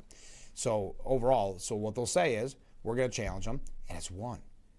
People in the Democrat Party are mad that they were told Bernie can't win, only Hillary can win, and Hillary lost. Or that at Biden, it's got to be Harris. They got fed up, and they went with the radical. I'm not saying I think that's a good choice. I'm just saying what happened. So now they look like this huge wave of Democrat Socialists of America taking over, and I just don't think that's the case. I think they played a smart game on this. And yes, there's going to be many of them in the House, many of them in Albany. But now the real test comes, like in Michigan and elsewhere. Do they have the general election power? In the deep blue, they do. In New York City, they absolutely do. They're going to win. The Republicans not going to win that. But I just think they were very smart in how they played out and did the grassroots game and made themselves look like powerhouses when I truly don't believe them to be. But continuing, many of these losses are the result of growing restlessness among the Democrat grassroots that has increasingly morphed into anger towards the party establishment. Representative Mark Pocan told Axios, I expected a lot of people to run because they didn't know how to respond to Trump without just being active. We're seeing that in all the primary electorate voting right now. Representative Sri Thandahar was the latest incumbent to fall short in his primary, losing to State Representative Donovan McKinney despite a heavy spending advantage. Sri Thandar had called for the impeachment of Trump. How many times? You would recognize him if I had a picture, if you're not familiar with him. He was a very outspoken, I would say, that this is what's interesting. That's why I say the DSA is really turning on the DSA, because he may not have had the label of socialist, but that's his mindset in governing. And so you have someone saying, okay, you're 95% socialist. Well, that's not enough. Let's get that 100% socialist in there. And remember, with the DSA, their views are ever changing because each one has to outdo each other and make themselves look like they're the most offended, the most aggrieved. Thandahar, like nearly all Democrat incumbents, was backed by House Democrat leadership, as well as the Congressional Progressive Caucus and the center-left New Democrat Coalition. Man, if I'm Hakeem Jeffries, I'm nervous right now. He wants to be Speaker. Of course, if they take over, Democrats take over in the House. But boy, he does not have a very good track record right now.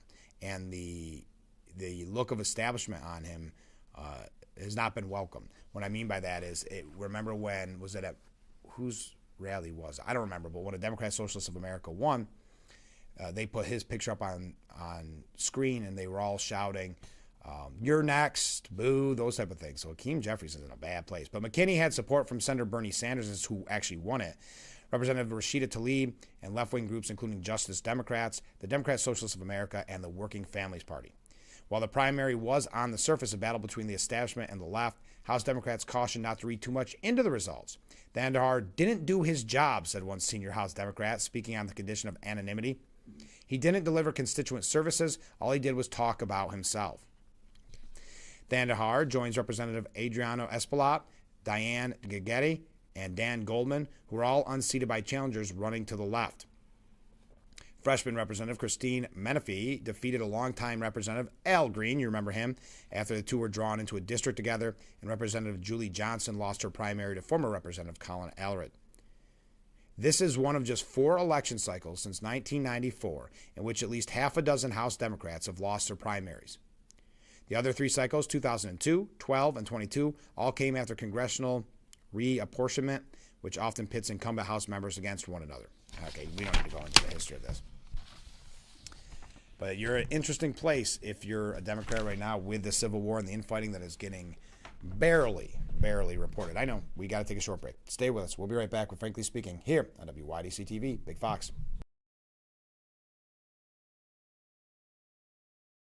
Hi, this is Tom Witzel, owner of Hesselson's in Amara Heights. At Hesselson's, we care about your well-being and overall health, whether it's relieving stress, muscle recovery, increasing circulation, or just revitalizing the body. Hesselson's now has 2 complete line of infrared and traditional rock saunas in our new and expanded showroom. Come in today and see why owning a sauna is a start of your new healthy lifestyle. Hesselson's is still locally and family-owned and operated in Amara Heights. After 70 years, it's still fun to poke in the corners at Hesselson's. I had to pack up all my things. I had to leave my home. And I never knew where I was going next. It felt like I never even had a say. But then you came along. Change a child's story. There's a child in foster care waiting for a volunteer like you. Learn how you can help at nationalcasagal.org. One big day of smooth jazz awaits you at the Ferrario Elmira Jazz Festival. Join us at Thorne Street Park Saturday, August 15th for chart-topping jazz keyboardist Brian Simpson and soprano saxophonist Marion Meadows with local favorite Top Shelf. Celebrate with us. Tickets only $42. It's one big day. Buy tickets at ElmiraJazzFestival.com. Brian, Marion, and Top Shelf. One big day. It's more than music. Well, we have an active stretch of weather ahead of us, beginning with our Thursday. Some scattered showers and thunderstorms. Still rather warm, a high of 87. And we'll see in the region a spread of 81 to 89 in the warmest spots as we head through the overnight hours. Mid-60s for our lows, then topping off at 85 for our Friday. We'll have additional storm potential every day in the forecast, except for what may be The Frankly Speaking Roof Cam, brought to you by Boss Security in Horseheads. Contact them today for all your business and home security needs. We are back broadcasting live from the Hesselson studio here on Market Street in Corning. Let's go to some viewer comments. Ken writes in, my opinion of Tucker Carlson. When he was on Fox, I watched his show. He was not bashful on asking tough questions and exposing the Democrats' hypocrisy. I assume he knew how far Fox management would allow him to go. After he was booted from Fox, I paid little attention to him, but what I did hear sounded like he wanted to be a shock jock like Howard Stern. Be extremely provocative and people will listen. Some to nod their heads in agreement and some to shake their heads wondering what he is talking about. As far as a presidential candidate, he probably pushed that idea out himself to try and be on par with Stephen A. Smith. Obviously not presidential material. I agree, Ken. Thank you. Comment from a different viewer. Good morning, Frank. Well, good morning. Here's an idea for the Tucker Carlson party. Have Candace Owens as press secretary. It's so laughable. I would agree. It is laughable. They want to believe they're more important than they are. Continuing, different viewer. As far as canceling all the holidays, we need to cancel DSA. We didn't ask for them, and we don't want them. Thank you very much. Back to the Tucker Carlson conversation. Marjorie Taylor Greene and Tucker Carlson are political individuals that are very misinformed and will have a very hard time convincing the GOP to support them. I agree. Thank you very much.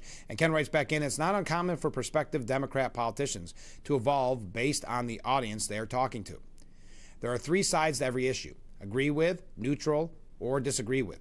The Democrats know that the sheep will have extremely short memories and attention spans. So evolving several times during a campaign is not uncommon, depending on who they are talking to or what polling says they should say. Yeah, an example of that, Ken, is actually this Abdul al-Saad who won, and Hazim Piker was actually campaigning with him.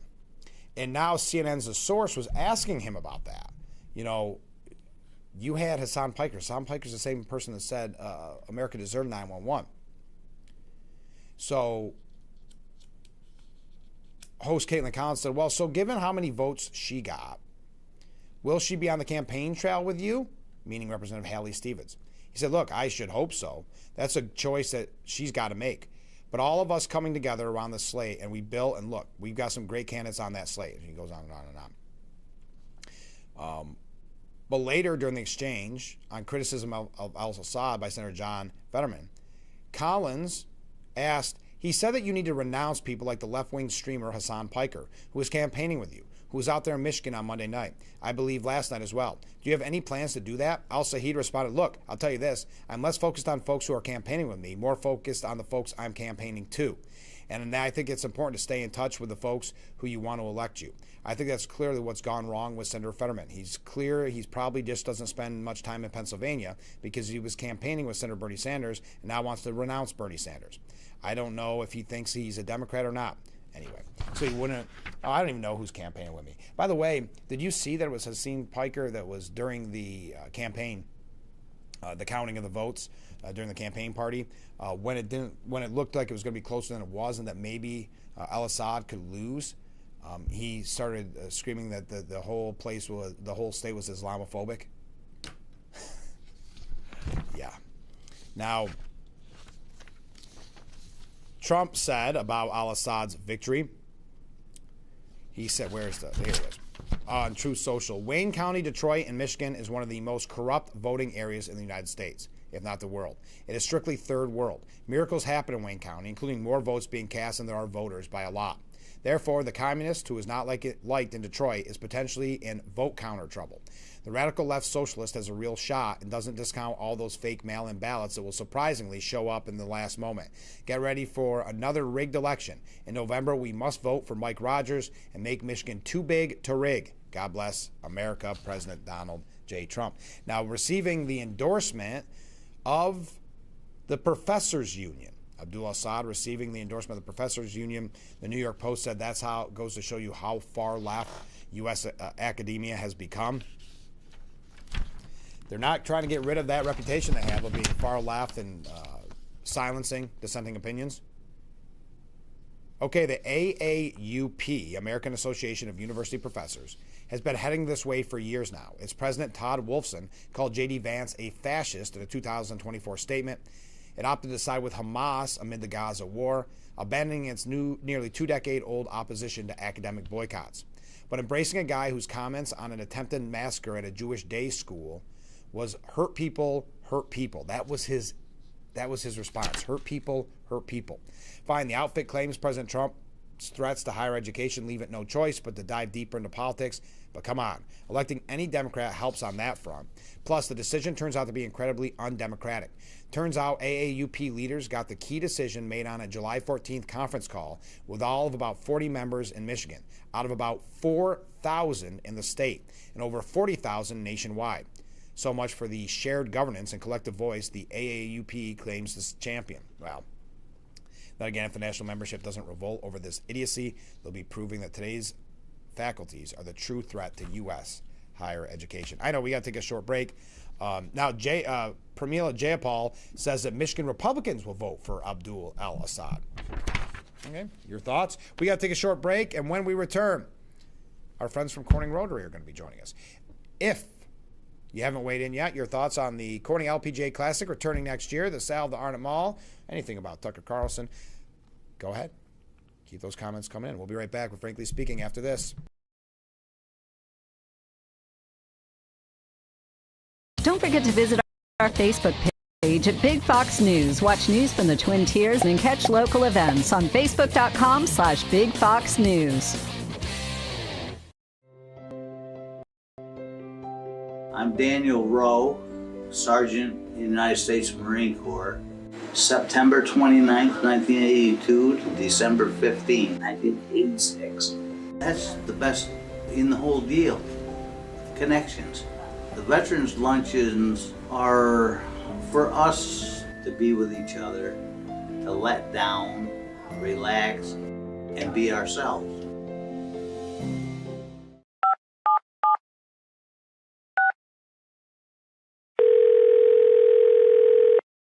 Yeah, hello. I'm really not sure if this is what you all do, but I really don't have anywhere else to turn. Hi. I don't even know why I'm calling right now. I'm sorry. My thoughts are going a mile a minute. My kids are out of state.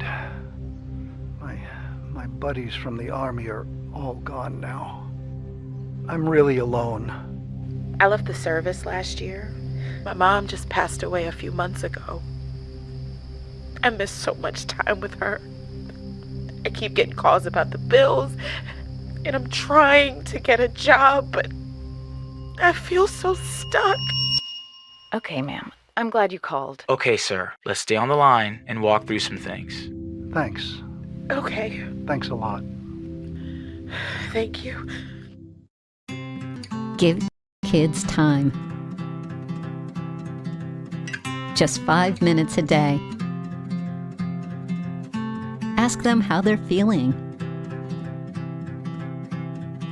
And listen.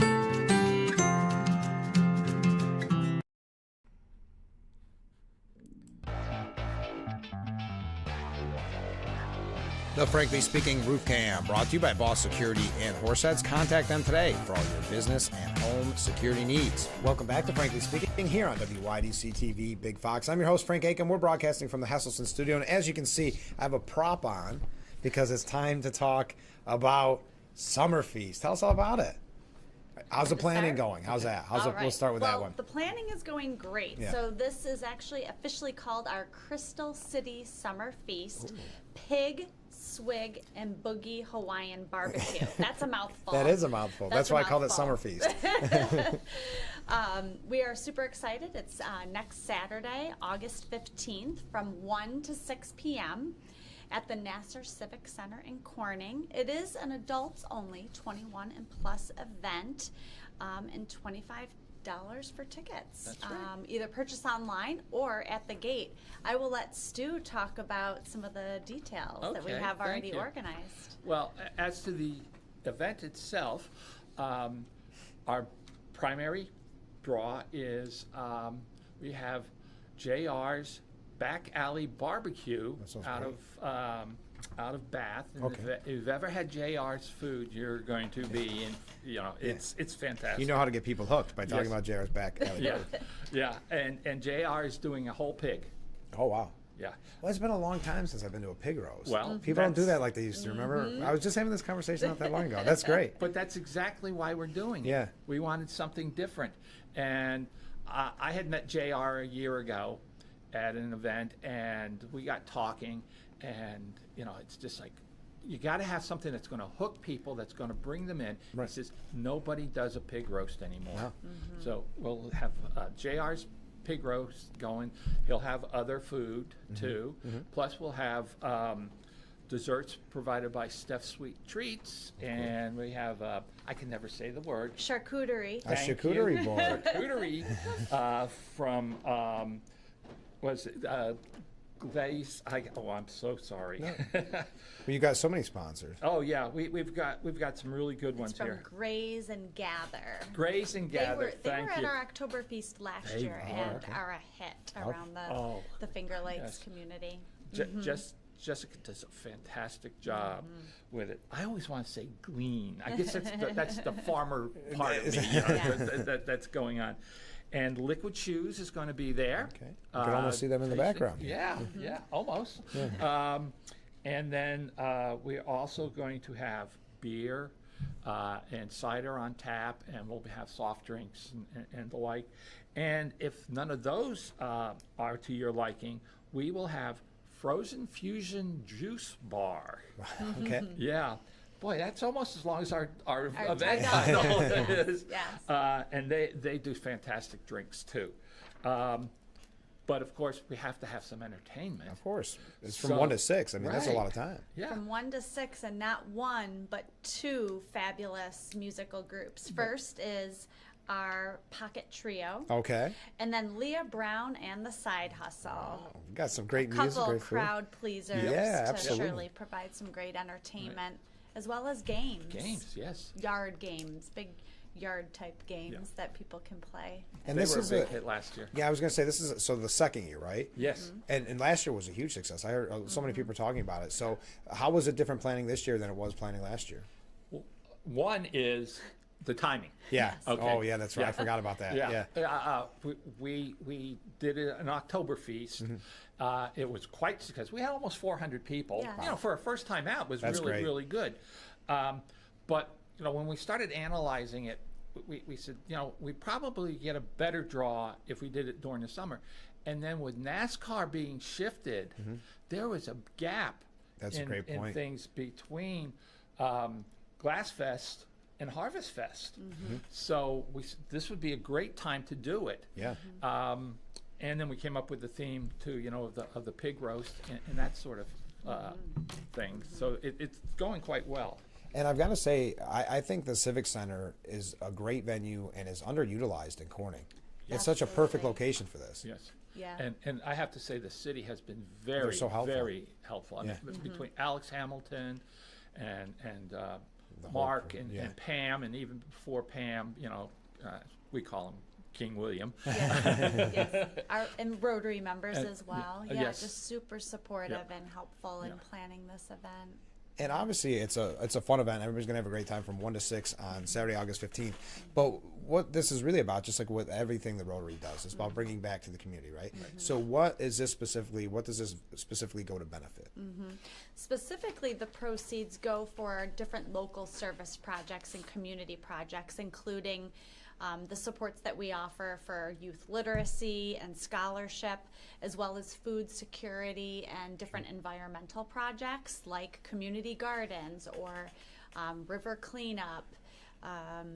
Name a few others. Oh well, too. we have the spelling bee. We are the only Rotary club in the world, as far as we know, that sponsors a regional spelling bee. And the winner goes to the Scripps Yeah, I National know. Spelling Yeah. Bee, And we, so of course, that's a we've big- produced 2 winners. Yes, locally. Yes. The club paid a good chunk of the money for the greenhouse at the food pantry. Okay. And the club is 105 years old. So in celebration a few years ago, we put in the Rotary Cherry Blossom Trail. Oh, of course, yeah. You know, Yeah. so that's part of the environmental impact that we try to have. We've partnered with the local fire department in securing smoke detectors for homes, and then worked with them to get them installed. Rotary, we reach out in several ways. Last year we gave some large monetary donations to Salvation Army, the food, and some local food pantries. Yeah. So Meals on that, Wheels. just always looking for ways to give back and support our community. And then of course the first Sunday in October, there's a core group of us that get up at dark 30 and mark out the last third of the wine glass course. Oh, do you really? Oh, my Yes. goodness. We've been doing that forever, it seems like. Wow, that's coming up already. Yeah. And it's a very busy organization. Yeah. We didn't specifically talk about Winfield and Severn. Well, yeah, the literacy project at Winfield and Severn, you might recall that probably Pauline and I had talked with you when we were last here about that big reading celebration that we have with Rotary. You know, it's been a long-standing partnership between those 2 elementary schools. We're looking to grow it, but really supporting early literacy for kindergartners through 2nd graders has been a significant commitment and financial commitment to the school. And I just let people know too, our club is really growing. I was just going to ask, because I know last time we talked, I want to say that the numbers keep growing. I'm seeing more and more pictures around, and it seems like you have new signups every day. So it is going well at the Rotary? It's going great. Right. At our changeover picnic in January, I think we inducted 5 new Five members new. at that meeting alone. And really looking to diversify and get all sorts of people to come and join us. We meet at the Radisson twice a month. On Thursdays. Thursdays. You can check out our website for those meeting dates and times. And yeah, we have programming that we offer, you know, educational opportunities for our members, but also it's just a great way to get together with other people in the community and have that shared vision of giving back. I always know it's Rotary Day because so many people walk by the studios that work on Market Street to head to the Radisson. So, oh yeah, it's Thursday, isn't it? Yeah. No, it is a great organization, and the goal is service above self. And I think our club really exemplifies that. We give back to the community as much as we can. Sure. I did leave out one thing that's going to be at the event, hopefully. A friend of mine just bought a 1949 Willys Jeep. Wow.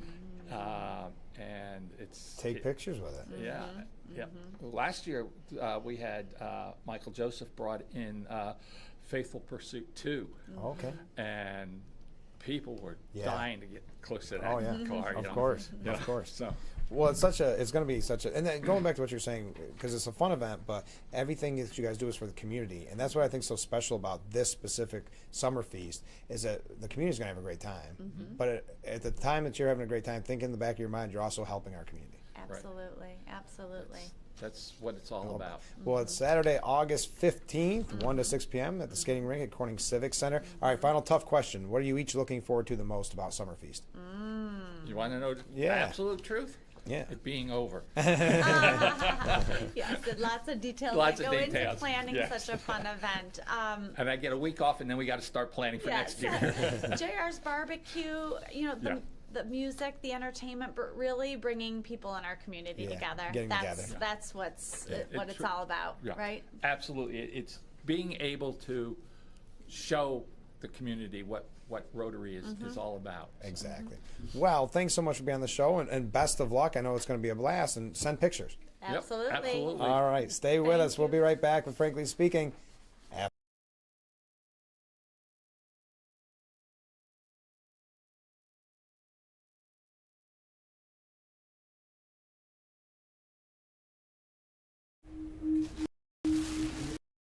I had to pack up all my things.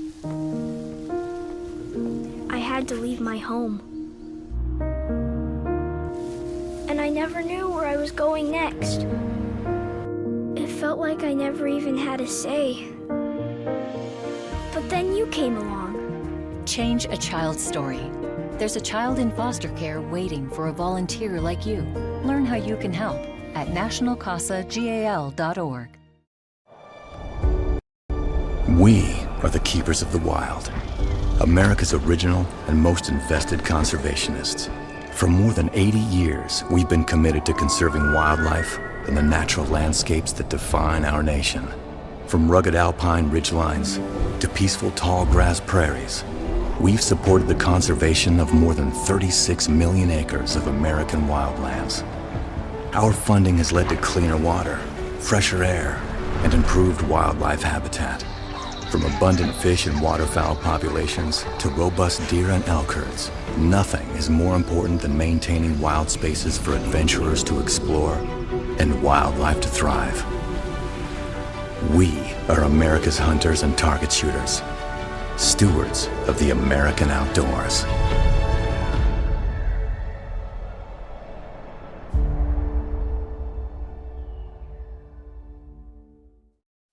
Hello, we have an active stretch of weather ahead of us, beginning with our Thursday. Some scattered showers and thunderstorms. Still rather warm, a high of 87. And we'll see in the region a spread of 81 to 89 in the warmest spots as we head through the overnight hours. Mid-60s for our lows, then topping off at 85 for our Friday. We'll have additional storm potential every day in the forecast, except for what may be a... The Frankly Speaking Roof Cam, brought to you by Boss Security in Horseheads. Contact them today for all your business and home security needs. We are back broadcasting live from the Hesselson studio here on Market Street Corning. We want to thank our friends from the Corning Rotary for being on the program and telling us all about Summer Feast. All right, comments from viewers. Good morning, Frank. Well, good morning to you. I'm very excited to hear that the LPGA will make a return next year. I have so many good memories over the years. They were there. I agree. Great time, and I think it's great for Corning. As for the Arnott Mall sale, I'm concerned only because some of the feedback I've been reading about the owner, aka Mike, and his history of alleged debt and neglect of other properties. We need a developer who can bring it back to life and hopefully get business back. But until we have a governor who supports the same instead of driving us out, I think it will remain virtually a ghost town, sadly. Okay. We were talking about this win by Al-Assad. Now, Al-Assad, according to J.D. Vance, he called him a limousine socialist. And this is what, there's been a lot of criticism of that. This idea that there's a lot of money and the groups like to be known as socialists, but at the end of the day, they want the money, right? They're not promising you industry. They're not promising you good jobs. They're not promising self-sufficiency and a good industrial economy. What they're promising is redistribution. So, a very good point. If he wants people who hate even the idea of private property ownership, but also, I think, tell us that that particular set of ideas is very popular in places you wouldn't expect, because Al-Assad, he's a guy who holds himself out as a working class hero. He's a guy who's going to fight for the working class. How does he fight for the working class? By flooding the state and his country with low-wage immigrants. Of course, those people who will drive down the wages of the working class. And he also doesn't want to do anything to protect the Michigan auto industry. He has fought against the Trump tariffs and have saved the Michigan auto industry. We've seen this in Europe and in the United States. The idea that you can build real prosperity by just redistributing assets from one group to another group, that's not how you build real prosperity. You have to actually sustain the foundation of the economy. That is what the President of the United States has worked us toward for the last 18 months, and it's going to continue to pay dividends. Now, Isaac Shore believes it's all over but the shouting, that the radicals have won the Democrat Civil War. And this is after Al-Assad had declared victory and was officially declared the victor in that race.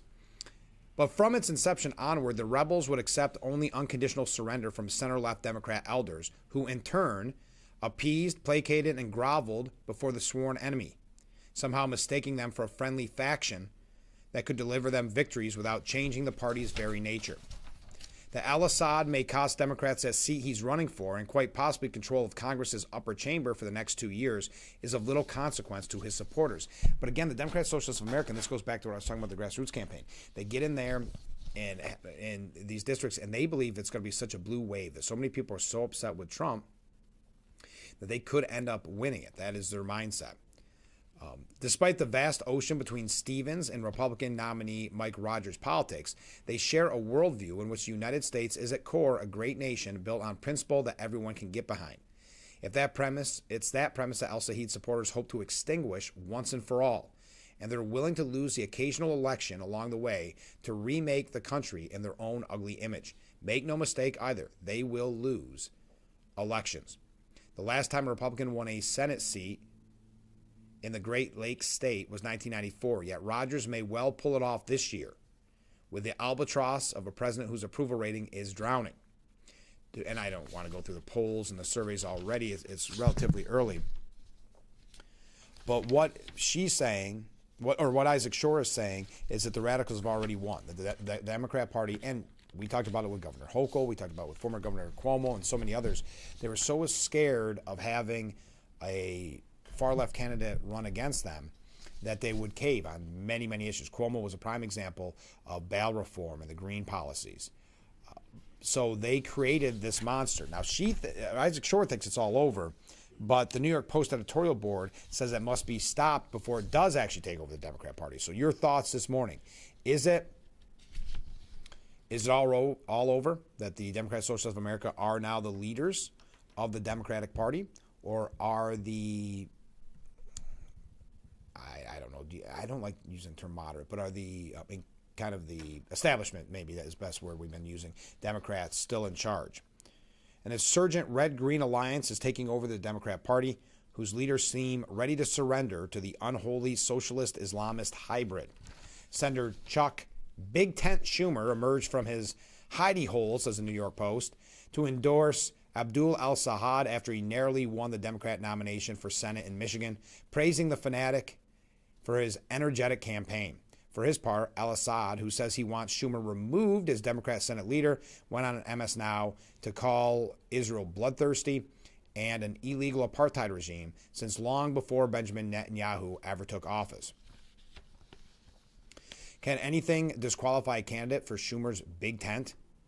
The party seems willing to accept anyone who can win its ballot line, no matter how much Nazi ink they support, as in the case of Graham Plattner, how many terrorists they fawn over, how much anti-Semitic lying they do. Obama-era strategist David Axelrod actually argued on CNN that it's a legitimate question for al-Assad to ask if an agent of any foreign government, whether it's Israel or any other, ought to be allowed to spend $30 million in a race like this.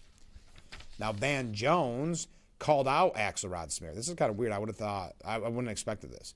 It's Americans who fund AIPAC, not foreign agents, and pointing out al-Assad's extremism. He wants to impose a complete arms embargo on the Jewish state with the obvious aim of seeing it destroyed.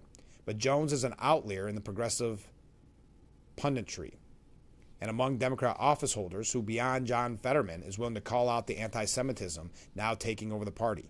Potty-mouthed broadcaster Hassan Piker is the Democrats' hottest campaign accessory this season, crisscrossing across the country on behalf of various socialists. These fanatics all are sure their opponents are evil.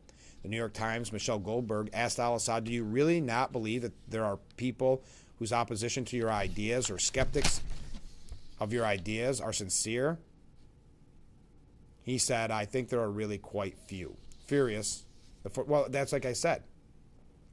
When 47% of Michigan Democrats voted against al-Assad because it was a tight race, Hassan Piker called them all unbelievably Islamophobic pieces of blank. That's the only reason they couldn't be voting for al-Assad. Never mind his radical Democrat socialist ideals. It's because there's Islamophobia. Piker and the rest of the far left insist it's unfair to say that hating Zionists and wanting Israel destroyed is anti-Semitic. But it's obvious that voting against al-Assad is only about hating Muslims. That's what their argument is. Meanwhile, Michigan Attorney General Dana Nessel announced the other day that she won't attend the state party's convention because she'd face far too much in-her-face anti-Semitic abuse. Yeah, it's what the party's become. I mean, we're talking over 2 years ago probably now that Van Jones said the Democrat Party was marbled with anti-Semitism. That has overtaken the party. Schumer went along with Graham Plattner's travesty, and now he's embraced al-Assad. Next, he'll share a stage with Piker, who has literally said that America deserves 9/11 and writes off victims' reports of sexual violence on October 7th. Going along with these extremist takeovers is bad for the Democrat Party and worse for American democracy. Sane Democrats need to find the spine and stand up and fight. All right.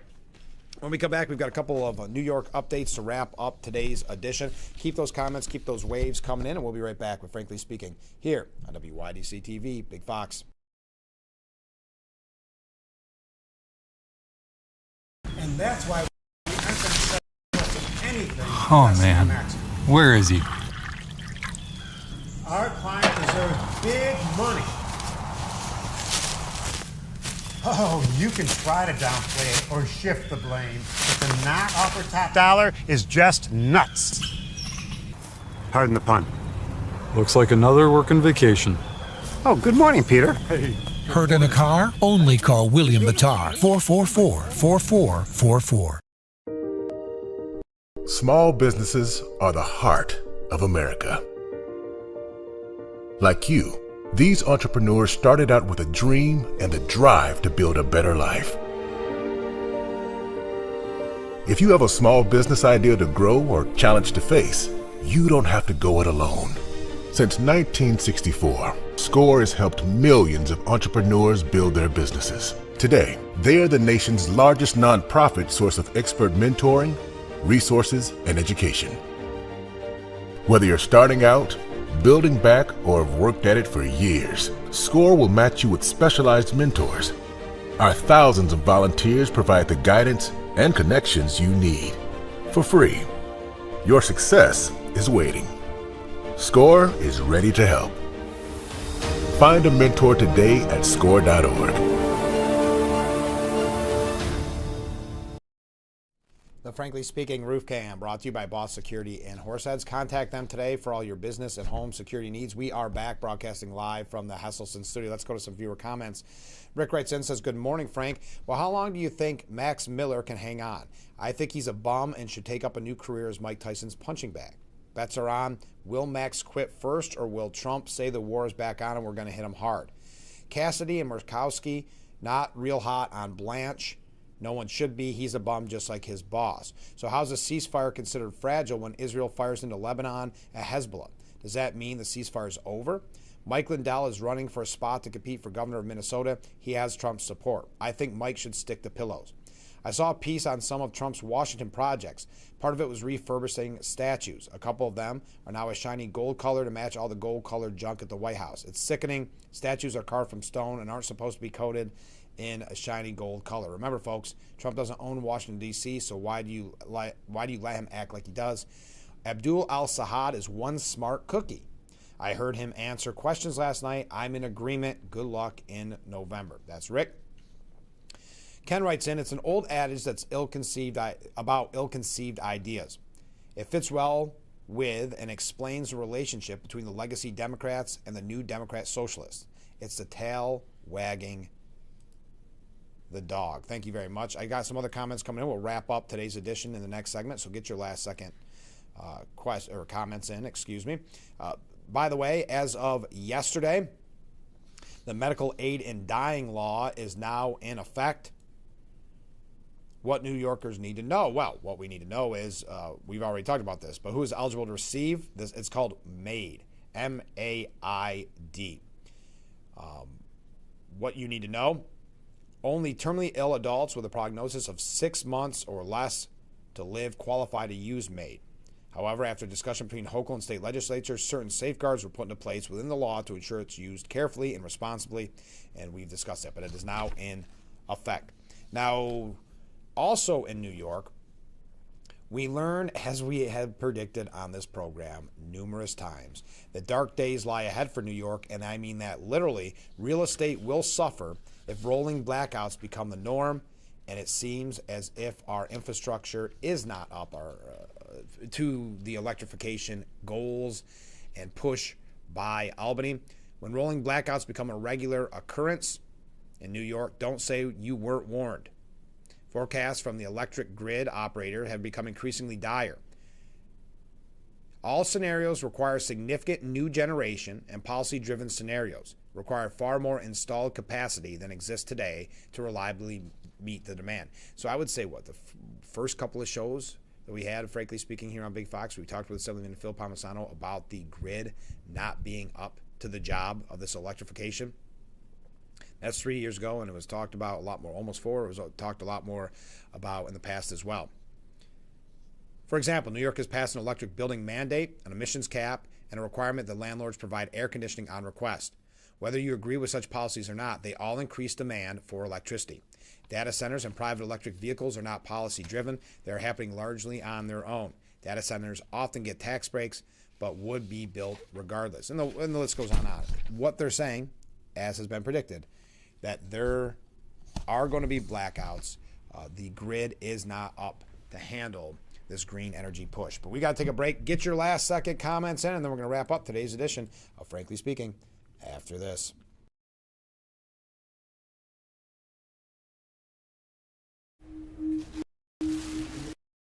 I had to pack up all my things.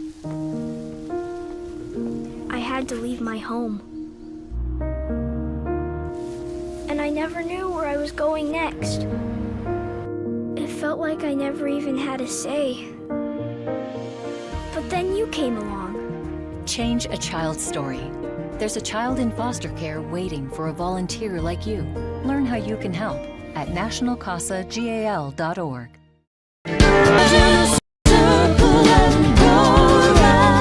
World Youth Clubs provides professional and technical assistance to all our affiliate clubs all around the world. We already have 44 countries that are behind us providing safe spaces for kids, but there are 160 other countries we'd like to reach out to. Yeah. Right, Rod? Exactly. We need you to help fund the World Youth Clubs and make their dream come true. we have an active stretch of weather ahead of us, beginning with our Thursday. Some scattered showers and thunderstorms. Still rather warm, a high of 87. And we'll see in the region a spread of 81 to 89 in the warmest spots as we head through the overnight hours. Mid-60s for our lows, then topping off at 85 for our Friday. We'll have additional storm potential every day in the forecast, except for what may be a... The Frankly Speaking Roof Cam, brought to you by Boss Security in Horseheads. Contact them today for all your business and home security needs. We are back, broadcasting live from the Hesselson studio here on Market Street Corning. Some comments from viewers. Good morning, Frank. Well, good morning, Steve. Has anybody drawn a parallel in fundraising between USAID and how much the Democrats are actually receiving since it has been dismantled? Nobody can see how much money has been funneled back to the Democrats because of the money that was being allowed to get distributed to their organizations. They haven't paid attention, in my opinion. Thank you very much, Steve. Comment from a different viewer. As I drove past the airport heading west on I-86, I turned my head to the left and felt myself becoming physically ill. And I saw the land directly adjacent to Spear Park being forever altered by heavy construction equipment for an Amazon warehouse. Soon, the peaceful solitude and natural surroundings of Spear Park, enjoyed by families, hikers, bikers, and those reflecting on the heroic sacrifice of Trooper Spear, will be forever accompanied by the 24/7 din of nonstop truck traffic using the same and only access way to the park. Chemung County and Big Flats, tired of holding this undeveloped former agricultural property, quickly took the easy big corporate money without much debate. Ruining Spear Park is completely unnecessary when just across the highway is an existing industrial park zoned and ready with roads and basic infrastructure. Why couldn't Amazon build there? Why couldn't Chemung County and Big Flats leave the park unhindered for its intended purpose? They've dropped the ball. Thank you very much. Mark writes in, what gets me about NYSEG is they put these smart meters and eliminated meter readers, but the bills are not going down. Thank you very much. Covering everything this morning. Where do I want to go from here? We've been talking about the return of the LPGA in Corning. Big news. Okay, I will wrap up on this because tomorrow we are going to have a conversation with America Federation for Children. New York's teacher unions are waging a vicious campaign against a federal program that would make educating more affordable for low and middle income families. The reason? They don't want any competition, even if it comes at zero cost to public schools. Through newspaper and TV ads and a dedicated website, the unions are spreading misinformation aimed at strong-arming Governor Kathy Hochul into rejecting a federal tax credit program she's promised to join. And that's the important point. This is what we're going to talk about with American Federation for Children on tomorrow's broadcast. They're going to talk about the fact that Governor Hochul's already verbally agreed to join this because it's a no-brainer. So now she has to fill out the paperwork. Not her or one of her assistants. Will she when the union is starting to attack? Shameless online banners and a full-page ad in Hochul's hometown Buffalo News blare, Governor Hochul, don't opt into Trump's voucher scheme. Their fear-mongering aims to bully Hochul into compliance.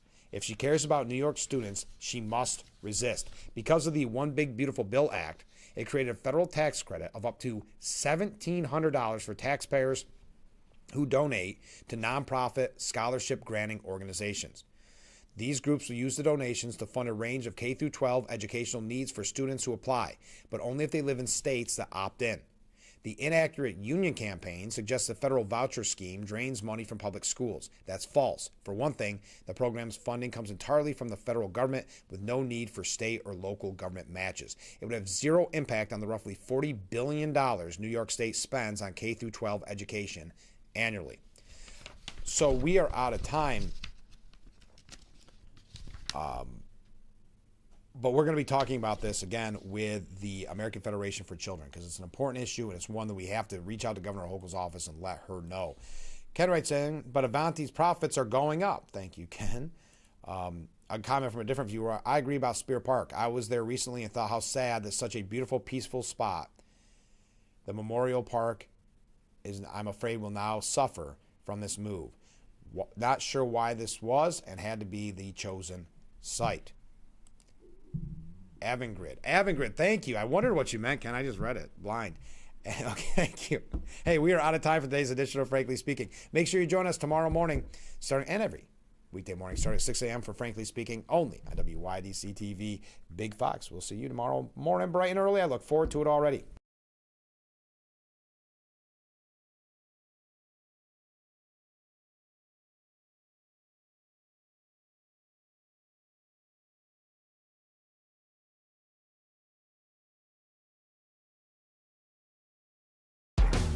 Come celebrate the 207th Steuben County Fair from Monday, August 17th through Sunday, August 23rd. Wednesday, August 19th is Broken Bee Rodeo starting at 7 p.m. And there's more. Demolition derbies, monster truck show, games, rides, fun for the whole family. For tickets and information, visit SteubenCountyFair.org. Experience the Steuben County Fair from August 17th through the 23rd.